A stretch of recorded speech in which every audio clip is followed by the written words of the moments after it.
complaints. We had a popping or rattling noise in the vehicle, also vibration when accelerating, and wanted a few things priced. So we found quite a few things on this. It might take a little bit to unpack.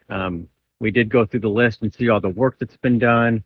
So one of the popping noises that we hear is we can feel it when we grab all the sway bar that comes from here all the way up over here to this link into the strut. When we're shaking it side to side, this bar goes all the way up and over, down across here. It's bolted behind the rack and down around to the other side over here on this side. We can see that link, that bar has been cut into. We did see that some of the bolts have been replaced on it. It's either in some kind of a bind or the bushings are in a bad spot. Maybe the bolts are loose. Once you get it up in the air, you can't tell that because it gets tight. Even raising the front end, the noise isn't the same. So I really have to unbolt that and shift that, make sure everything's tight and properly fit. There's a couple other things that we've seen on the strut. Although it doesn't feel loose, you can see this ring where that bolt has been shifting. If I kind of show you here, from here to here, that movement and that rust and where that paint is pushed to the side. So I'd really like to go over just all the suspension bolts where it's all anything that's been messed with. The engine mounts have all been taken loose to get the control arms out. That's part of that process. There's just so many things that I can't get to. I'm already past the time for the diagnosis on that. So it looks like some of the stuff has been shifting around. This bolt's a different style of bolt that would have been factory, so it's hard to tell if that's new.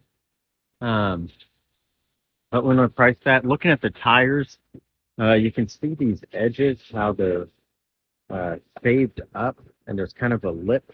So it's really low tread here, and then way more across the inside here. Same thing on this side, where the tire's completely bald on this edge, but then you have where the tread's actually peeling up like that as part of that issue there across that.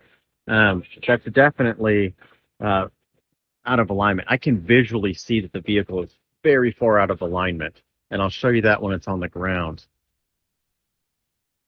Okay, so at the steering wheel level, we can look out here and see this wheel. You can actually see it's turned in. I mean, to visually see that really shows how much of an issue it is. And the camera doesn't even do it justice. And then looking at the top side, you can see that it's turned in. And that's the same both sides. And that's why it's just destroying those tires. So I want to check all the bolts on everything. Part of it, some of the bolts are down here inside the cowl. So I want to pull that cowl and get up inside there. Those are up behind that. Check everything to make sure it's all tight and properly fitted, where some of that stuff has been shifting around. So I'm going to have that priced. On this antenna, the base is bolted in here, but the wire goes in through the panel. And so it may go all the way up to the radio or up into the headliner. The labor time is really high for that. I don't know that it's that involved. We'd get in there, and if we saw that it's less work than that, we could drop some of that labor down on that as well. But we'll have that priced as well as the fuel door. So thank you for choosing Eddie's Toyota.